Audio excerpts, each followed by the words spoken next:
Have you ever scrolled through the internet and stumbled upon a picture that just feels off? An empty hallway stretching into infinity. A playground at dusk, completely deserted. A school corridor during summer break, silent and still. These are liminal spaces, and they haunt the collective consciousness of the internet. Welcome to Curiosity Repo. Today, we're stepping through the uncanny valley of architecture and memory to explore the psychology behind liminal spaces. We'll delve into these transitional locations that trigger a specific and powerful sense of unease, nostalgia, and eerie familiarity. Why does our brain sometimes reject these images, and what is the source of our deep, unsettling obsession with them? The term liminal comes from the Latin word limen, which means threshold. It describes a state of being in between, a transitional phase where you have left something behind but are not yet at your destination. Think about an airport late at night. The usual hustle and bustle are gone.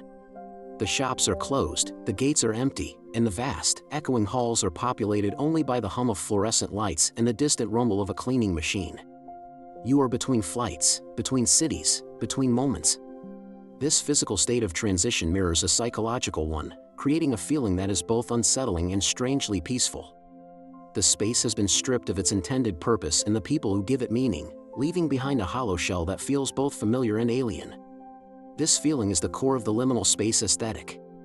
It's the unsettling sensation of a place that exists outside of its normal context. A school building is meant to be filled with the sounds of students and teachers. When it's empty and silent, it feels wrong.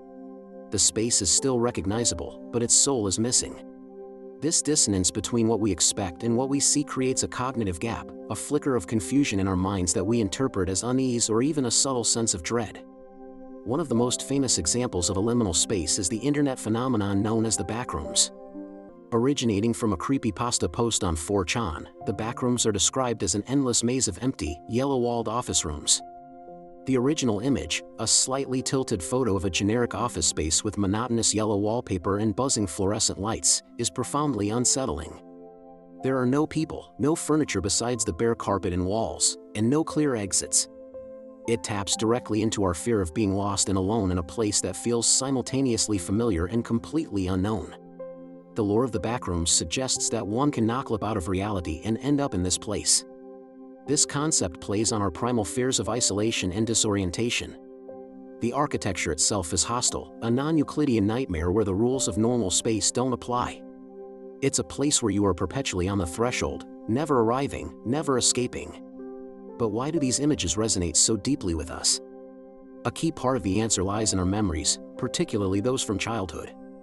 Many liminal spaces evoke a distorted sense of nostalgia. An empty waiting room, a deserted play structure, or a dimly lit hotel corridor can trigger faint, dreamlike memories. These places feel like they've been pulled from the periphery of our own experiences, like the waiting area of a doctor's office from when we were 5, or the long hallway of a relative's house we only visited once. This feeling is often referred to as anemoia, a nostalgia for a time you've never known. The images feel personal, yet they are generic. They tap into a shared, almost universal reservoir of architectural and spatial memories. We've all been in a place like this, even if we've never been in this exact place. This creates a strange feeling of déjà vu, the sensation that you've experienced something before. Your brain is trying to connect the image to a specific memory, but it can't find an exact match. This failed memory retrieval process can be unsettling, making you question your own experiences and the reality of the image itself. The human brain is a pattern recognition machine. We are constantly scanning our environment for familiar cues to understand our surroundings and ensure our safety. Places designed for people, like malls, schools, and offices, are filled with these cues. When these places are stripped of their human element, our brains struggle to process the scene. The absence of people in a space built for them is a violation of the expected pattern. This lack of human presence can be interpreted by our subconscious as a warning sign. Where did everyone go? Is there a danger I can't see? This taps into our evolutionary instincts. An empty, silent environment could signal abandonment or a recent threat. Our ancestors would have been wary of such places. This primal alertness translates into the modern feeling of unease we get when looking at a picture of a deserted subway station or an empty cafeteria.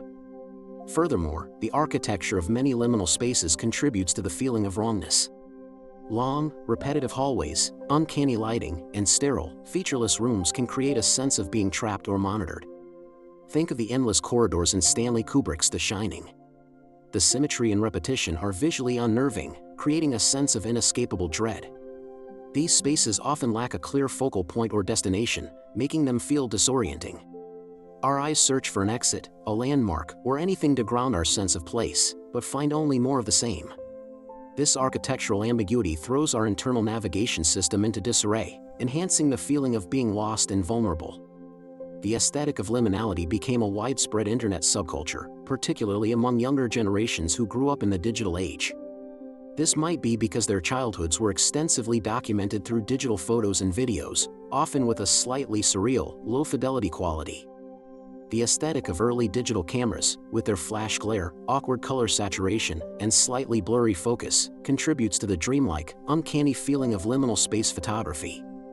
These images look like forgotten memories from a disposable camera, unearthed from the back of a drawer. For many, these pictures of empty birthday party venues, abandoned arcades, and silent school gymnasiums are a direct link to their own pasts. They represent the transitional spaces of childhood itself, the period between being a small child and becoming a teenager, a time filled with its own unique sense of uncertainty and anticipation.